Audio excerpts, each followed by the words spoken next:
Hello students. तो आज हम वापस से हमारे चैप्टर हीट के ऊपर डिस्कशन करेंगे। तो आज हम लोग हमारे चैप्टर का आगे का टॉपिक पढ़ेंगे। अभी तक हमने इस चैप्टर में क्या क्या पढ़ा है।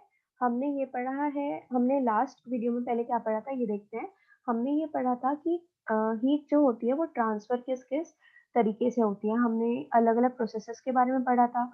हमने ये पढ़ा था कि कंडक्शन में हीट ट्रांसफर सॉलिड्स में होती है और किस तरीके से होती है। फिर हमने कन्वेक्शन पढ़ा था और फिर रेडिएशन पढ़ा था। रेडिएशन में हमने ये भी पढ़ा था कि हीट को मटेरियल मीडियम चाहिए नहीं होता एक जगह से दूसरी जगह ट्रांसफर होने के लिए। ओके। तो अब हम और हमने कुछ फिनोमेना नेचुरल फिनोमेना के ऊपर में भी डिस्कशन किया था, है कि नहीं? हमने किस किस चीजों पे डिस्कशन किया था? हमने डिस्कशन किया था लैंड ब्रीज और सी ब्रीज पे, जो कि कन्वेक्शन का पार्ट था। ओके। फिर हमने रेडिएशन की एक एक्टिविटी की थी जिसमें हमने अलग अलग कलर के पॉट्स लिए थे, उसमें पानी रखा था और फिर ये देखा था कि टेम्परेचर चेंजेस कैसे हो रहे हैं वो तीनों पॉट्स में। तो अब जो आज हमारा जो टॉपिक है वो है इफेक्ट्स ऑफ हीट। अब इफेक्ट्स ऑफ हीट में बच्चों, अ, हम लोग को ये पता है that we can not see the transfer of heat energy in our daily life, isn't it? But we can at least experience its effects. Whenever we give heat, the temperature of an object increases, and the increase in temperature depends upon the amount of heat. Exactly, the amount of heat obtained, and it leads to the expansion of substances. So, what I'm telling to convey to you is that this phenomena can lead to the change in the state of substances as well.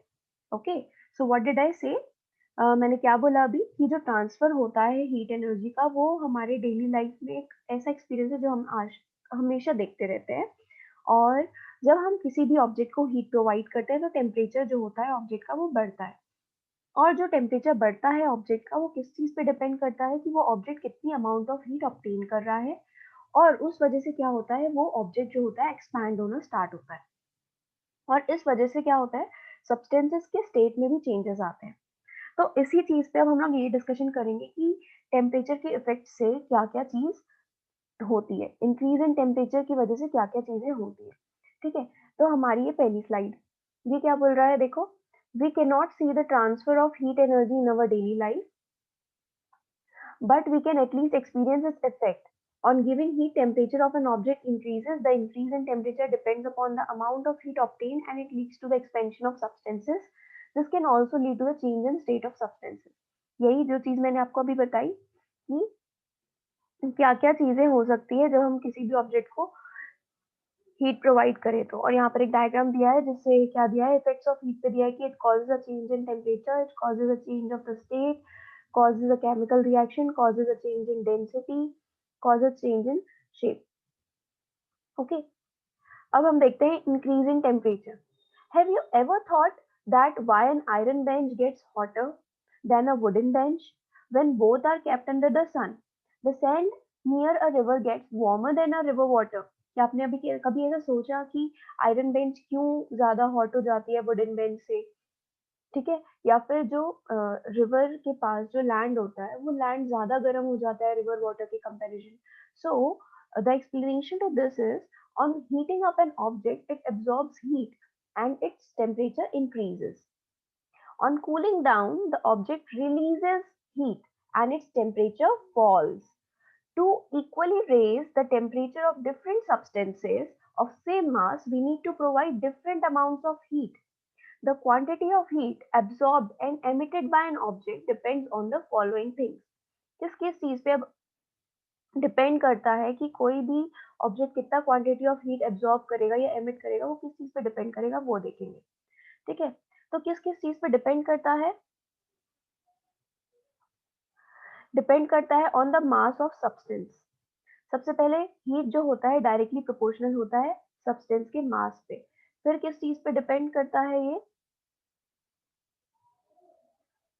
सबसे पहले तो depend करता है mass of the substance पे heat energy. फिर depend करता है on the change of temperature. Heat energy depend करता है कि उस ऑब्जेक्ट में कितना टेम्परेचर चेंज आया है उस पे। फिर वो डिपेंड करता है on the nature of material कि वो मटेरियल का नेचर कैसा है। तो इन सारे चीजों से हमने ये कंक्लूजन निकाला कि जो हीट एनर्जी होती है वो डायरेक्टली प्रोपोर्शनल होती है किसके किसके, मास के और चेंज इन टेम्परेचर के। ठीक है, मास के और चेंज इन टेम्परेचर। अब इस प्रोपोर्शनैलिटी साइन को हटाने के लिए हमने एक कांस्टेंट लगाया है s, where s is the proportionality constant and its value depends upon the nature of the substance। Substance के नेचर पे डिपेंड करेगी उसकी जो वैल्यू है। और इसको हम लोग s को क्या बोलते हैं, स्पेसिफिक हीट और specific heat capacity of the material. क्या बोलते हैं s को हम लोग, इसको हम क्या बोलते हैं, स्पेसिफिक हीट बोलते हैं, या फिर क्या बोलते हैं, specific heat capacity of the material, ये बोलते हैं। ठीक है, तो ये चीजें क्लियर हुई कि हमारी हीट एनर्जी जो होती है मास पे डिपेंड करती है, हीट एनर्जी डिपेंड करती है चेंज इन टेम्परेचर पे, और डिपेंड करती है नेचर ऑफ द मटेरियल पे। और इन तीनों चीज से हमने ये कंक्लूजन निकाला कि हीट एनर्जी डायरेक्टली प्रोपोर्शनल होती है मास और चेंज इन टेम्परेचर के। प्रोपोर्शनैलिटी साइन को हटाने के लिए हमने एक कांस्टेंट लगाया है जिसको हम लोग बोलते हैं स्पेसिफिक हीट या फिर specific heat capacity of the material. अब हमारी जो इक्वेशन 3 थी, इस इक्वेशन 3 से हमने एस के लिए एक फॉर्मूला डिराइव किया कि S is equal to Q upon M into change in temperature delta T. अब ये जो फॉर्मूला है इससे हमारा एसआई यूनिट आ गया स्पेसिफिक हीट का, जो कि है joule per KG degree centigrade. यहाँ पर नहीं आएगा, ये जो यहाँ पर एक एक्स्ट्रा लाइन लिखी है ये गलत है, यहाँ पर ये लाइन नहीं आएगी। तो इसका फॉर्मूला क्या होगा, इसका फॉर्मूला होगा जूल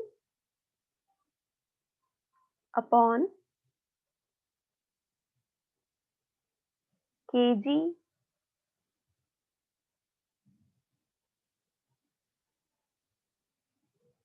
डिग्री सेंटीग्रेड। ठीक है, तो ये है हमारा क्या, स्पेसिफिक हीट या फिर specific heat capacity of the material का एसआई यूनिट। ओके, तो इतनी चीजें क्लियर हुई। अब हम बढ़ते हैं नेक्स्ट चीज पे। नेक्स्ट चीज क्या बोल रही है, स्पेसिफिक हीट कैपेसिटी। अब हम स्पेसिफिक हीट कैपेसिटी के बारे में थोड़ा सा डिटेल में पढ़ेंगे कि स्पेसिफिक हीट कैपेसिटी क्या होती है। तो the specific heat capacity of any substance is the amount of heat required to raise the temperature of one unit substance by 1 degree। तो स्पेसिफिक हीट क्या होती है, किसी भी सब्सटेंस की स्पेसिफिक हीट कैपेसिटी क्या होती है, अमाउंट ऑफ हीट जो हमको चाहिए होती है, अमाउंट ऑफ हीट जो हमको चाहिए होती है उस सब्सटेंस का टेम्परेचर बढ़ाने के लिए कितना, उस सब्सटेंस का कितना कितना यूनिट मतलब उस सब्सटेंस, वो जो सब्सटेंस है उसका 1 यूनिट। ठीक है, उस 1 यूनिट सब्सटेंस का टेम्परेचर 1 डिग्री बढ़ाने के लिए हमको जितनी अमाउंट ऑफ हीट चाहिए होती है उसको हम लोग बोलते हैं स्पेसिफिक हीट कैपेसिटी। तो क्या है specific heat capacity, specific heat capacity of any substance is the amount of heat required to raise the temperature of 1 unit of substance. 1 unit of substance को, 1 यूनिट ऑफ सब्सटेंस का temperature को 1 degree बढ़ाने के लिए हमको जो amount of heat का requirement होता है उसको हम लोग बोलते हैं स्पेसिफिक हीट कैपेसिटी। ठीक है, तो इसलिए वो सब्सटेंसेस जिनकी हायर स्पेसिफिक हीट कैपेसिटी होती है take longer to heat up and to cool down. तो इसलिए ऐसे सब्सटेंसेस जिनकी हायर स्पेसिफिक हीट कैपेसिटी होती है उसको ज्यादा टाइम लगता है हीट अप होने में और उसको ज्यादा टाइम लगता है कूल डाउन होने में। Similarly substances with low specific heat requires less time to heat up and to cool down. वैसे ही ऐसे सब्सटेंसेस जिनकी स्पेसिफिक हीट कैपेसिटी कम होती है उनको कम टाइम लगता है हीट अप और कूल डाउन होने में। क्लियर। अब हम अपनी नेक्स्ट स्लाइड की ओर बढ़ते हैं। नेक्स्ट स्लाइड हमारी क्या है,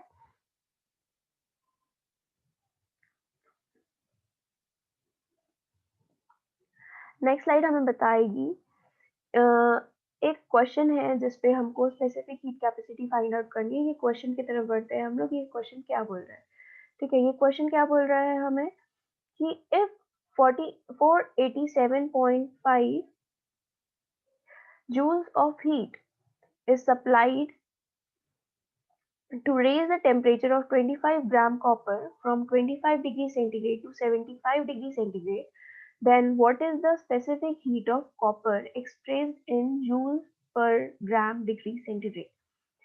क्या बोल रहा है क्वेश्चन? अगर हम 487.5 जूल्स ऑफ हीट सप्लाई कर रहे हैं, किसी कॉपर है 25 ग्राम कॉपर, उसका टेम्परेचर रेज कर रहे हैं हम लोग 25 डिग्री सेंटीग्रेड से 75 डिग्री सेंटीग्रेड में, तो स्पेसिफिक हीट ऑफ कॉपर क्या होगी joules per gram degree centigrade में? तो हमने ये इक्वेशन हमने पढ़ी, अभी पढ़ी ना?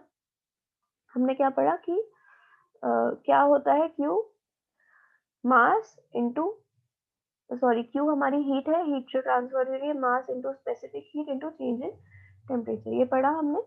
Q is equal to M S del T, ठीक है। वहाँ C था, C वहाँ पर स्पेसिफिक हीट को डिनोट करता है, यहाँ F डिनोट कर रहा है, आप कुछ भी ले सकते हैं, बस आपको मेंशन करना रहेगा कि आप जो सिंबल ले रहे हैं उसका मीनिंग क्या है, ठीक है। तो Q हम कितना हीट सप्लाई कर रहे हैं 487.5 जूल, मास हमको दिया हुआ है 25 ग्राम, S स्पेसिफिक हीट हमको निकालना है, और चेंज इन टेम्परेचर कितना आ रहा है, हमारा टेम्परेचर चेंज कहाँ से कहाँ हो रहा है, 25 से 75 हो रहा है।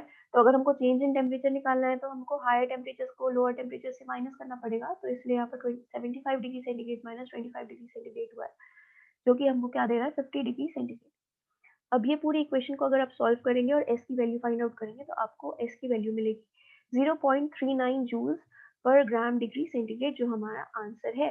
तो हमारा specific heat of copper joules per gram degree centigrade में कितना आ गया 0.39 joules per gram degree centigrade. अब हम ये देखेंगे,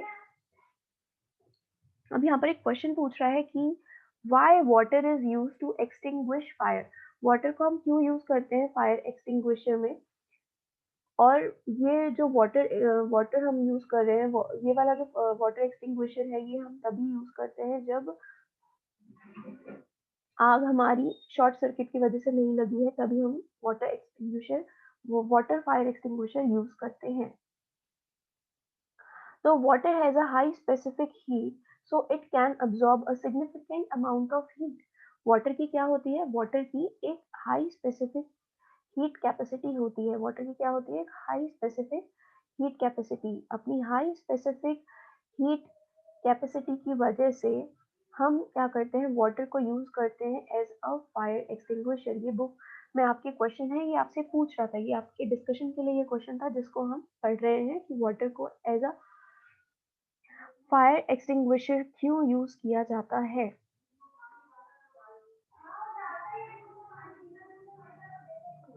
तो ये चीज आपको क्लियर हुई, क्योंकि वाटर की हाई स्पेसिफिक हीट कैपेसिटी होती है, इस वजह से हम वाटर को यूज करते हैं इन वाटर फायर एक्सटिंग्विशर। तो अब हम बढ़ते हैं हमारी नेक्स्ट स्लाइड की तरफ, जो कि है हीट कैपेसिटी के बारे में, कि हीट कैपेसिटी क्या होती है। हमने अभी पढ़ा था स्पेसिफिक हीट कैपेसिटी के बारे में, अब हम पढ़ेंगे हीट कैपेसिटी के बारे में, कि हीट कैपेसिटी क्या होती है।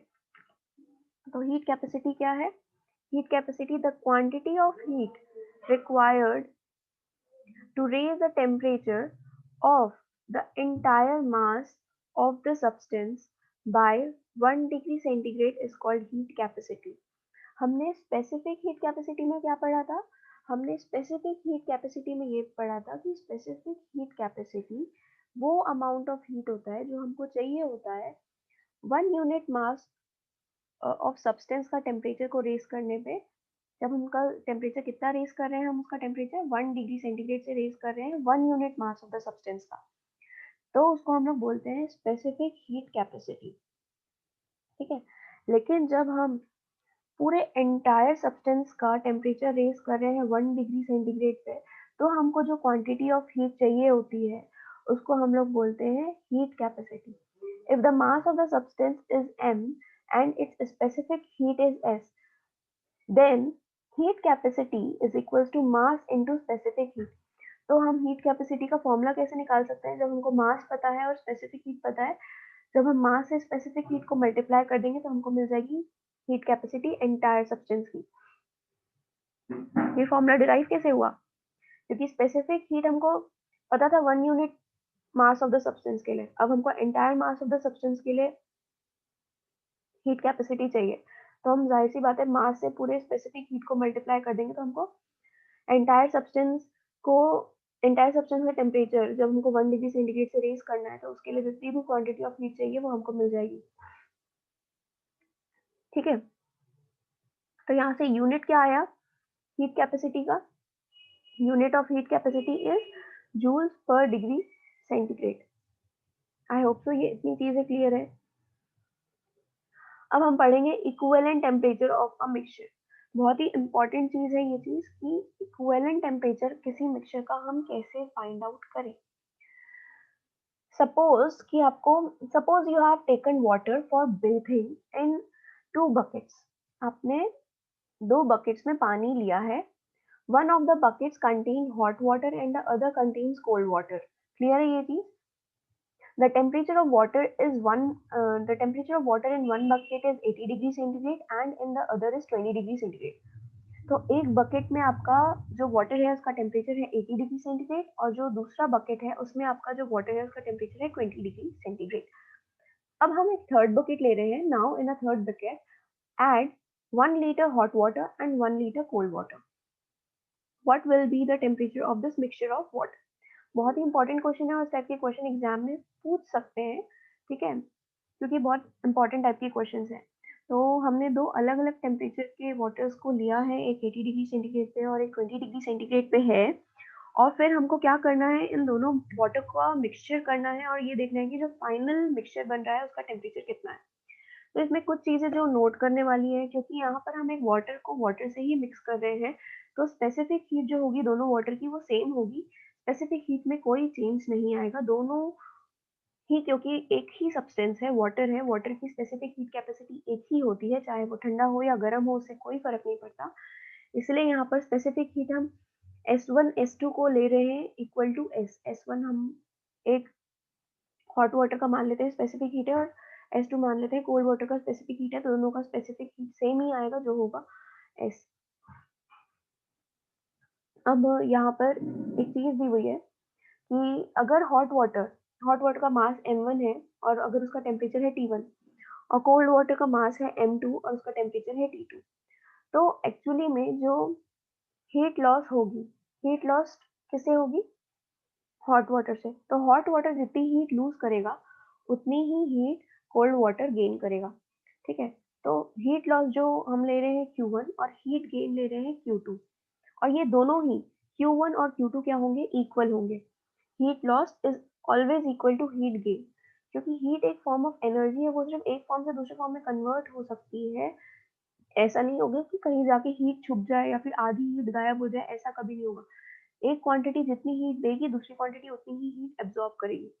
ठीक है, तो Q1 is equal to Q1, हमने ये फॉर्मूला पढ़ा था हीट का क्या होता है, Q1 is equal to M1 into S into change in temperature. Change in temperature क्या आ रहा है? T जो हम फाइनल टेम्परेचर ले रहे हैं मिक्सचर का, तो चेंज इन टेम्परेचर क्या आया? T1 माइनस टी, क्योंकि फाइनल जो मिक्सचर का टेम्परेचर होगा वो हॉट वाटर के टेम्परेचर से तो कम ही होगा, तो इसलिए T1 माइनस टी। और जो कोल्ड वाटर है, कोल्ड वाटर का हम टेम्परेचर बढ़ जाएगा, तो कोल्ड वाटर का टेम्परेचर जो होगा बढ़ जाएगा, तो इसलिए जो फाइनल टेम्परेचर होगा वो ज़्यादा होगा कोल्ड वाटर से, तो उसका फॉर्मूला है Q2 is equal to M2S T minus T2। अब हम निकाल रहे हैं इक्विवेलेंट टेम्परेचर। अब आपको क्या करना है, क्योंकि ये दोनों फॉर्मूला इक्वल होगा, हीट लॉस जो होगा वो हमेशा हीट गेन के इक्वल होगा, तो आपको ये फॉर्मूला पूरा इक्वेट करना है। इक्वेट करना है इन द सेंस आपको क्या करना है मैं बता देती हूँ। आपको ये करना है कि आपको लेना है Q1 को इक्वल लेना है आपको Q2 के, आपको Q1 को लेना है इक्वल Q2 के, और ये जो दोनों इक्वेशन है आपको इनको इक्वेट करनी है। तो जब आप ये दोनों इक्वेशन को इक्वेट करेंगे तो क्या होगा, यहाँ से ये वाला S और ये वाला S ये जो होगा ये कैंसिल आउट हो जाएगा। ठीक है, फिर आपको ये पूरी इक्वेशन सॉल्व करनी है M1 into T1 minus M1 into T, तो यहाँ से सॉल्व करना है आपको M2 into T minus M2 into T2। फिर उस इक्वेशन को सॉल्व करके आपको ये एक फाइनल फॉर्मूला मिलेगा जो होगा इक्विवेलेंट टेम्परेचर का, जो कि है T is equal to M1 T1 plus M2 T2 upon M1 plus M2। अगर आपको इस चीज़ में दिक्कत आ रही है तो मैं सॉल्व भी कर सकती हूँ। ठीक है, तो ये क्या होगा, ये होगा m1 minus m1t is equals to m2t minus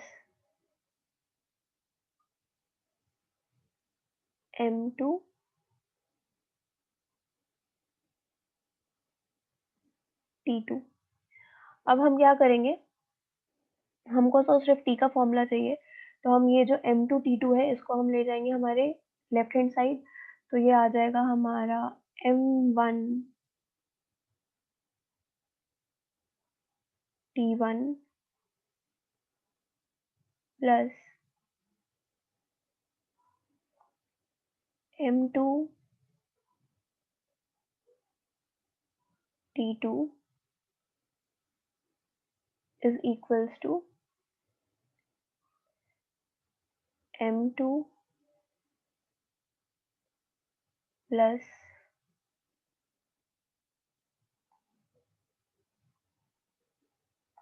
m1, और मैं इन दोनों से t कॉमन निकाल ले रही हूँ। ठीक है, मैंने क्या किया, m2t2 को इस साइड शिफ्ट कर दिया है और m1t को मैंने इस साइड शिफ्ट कर दिया, और फिर मैंने इसमें से t कॉमन निकाल लिया। अब मैं क्या करूंगी, इस m1t1 प्लस m2t2 से ये जो m2t2 आया है ये नीचे ले जाके डिवाइड कर दूंगी, तो मुझे t का फॉर्मूला मिल जाएगा। आई होप सो मैंने आपको क्लियर कर दिया है कि ये फॉर्मूला कैसे आया इस पूरे डेरिवेशन से। ठीक है, अब हम बढ़ते हैं, जो चीज हम डिस्कशन कर रहे थे, हमारा क्वेश्चन कि फाइनल टेम्परेचर क्या होगा मिक्सचर का।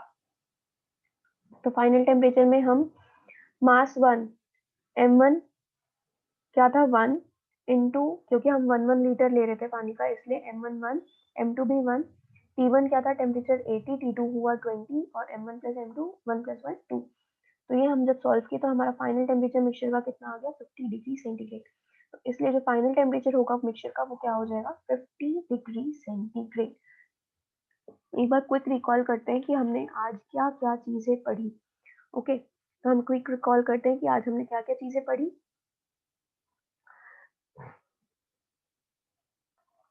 क्या पढ़ा, सबसे पहले हमने हमने ये पढ़ा कि इफेक्ट्स ऑफ हीट में हमने ये पढ़ा कि हीट की वजह से क्या होता है, किसी भी ऑब्जेक्ट का टेम्परेचर बढ़ता है। अगर हम किसी को भी टेम्परेचर देते हैं तो उस सब्सटेंस का टेम्परेचर इंक्रीज होता है, जिस वजह से एक्सपेंशन होता है सब्सटेंस में, और इस वजह से सब्सटेंसेस का स्टेट भी चेंज हो सकता है। फिर हमने ये देखा कि किसी भी सब्सटेंस को अगर हम लोग हीट दे रहे हैं, अब अलग अलग टेम्परेचर पे है, तो वो डिपेंड करेगा किस पे, वो टेम्परेचर कितना एब्जॉर्ब करेगा वो सब्सटेंस, वो डिपेंड करेगा उसके मास पे डिपेंड करेगा। ठीक है, मास पे डिपेंड करेगा, उसका टेम्परेचर चेंज कितना आया उस पर डिपेंड करेगा कि उसने कितनी हीट एब्जॉर्ब की है। तो वो डिपेंड करेगा मटेरियल पे, सब्सटेंस के मटेरियल पे डिपेंड करेगा कि सब्सटेंस का मटेरियल कैसा है। उसके बाद हमने डिस्कस किया किस पे, स्पेसिफिक हीट कैपेसिटी पे, कि स्पेसिफिक हीट कैपेसिटी वो अमाउंट ऑफ हीट होती है जो हम किसी भी 1 यूनिट ऑफ सब्सटेंस को देते हैं उसका टेम्परेचर 1 डिग्री सेंटीग्रेड बढ़ाने के लिए। फिर स्पेसिफिक हीट का फॉर्मूला पढ़ा हमने, S is equal to Q upon M del T, उसका SI unit joule per KG degree centigrade.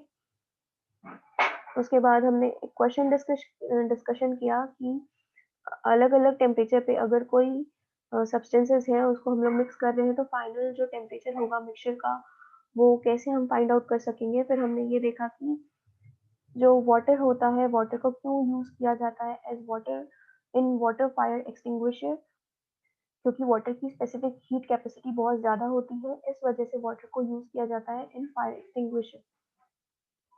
फिर हमने ये देखा कि हीट कैपेसिटी क्या होती है। हीट कैपेसिटी वो अमाउंट ऑफ हीट होती है जो हमको पूरे सब्सटेंस के entire mass of the substance के अगर हमको टेम्परेचर बढ़ाना है 1 डिग्री सेंटीग्रेड से, तो जो अमाउंट ऑफ हीट हमको चाहिए होती है वो होती है हीट कैपेसिटी।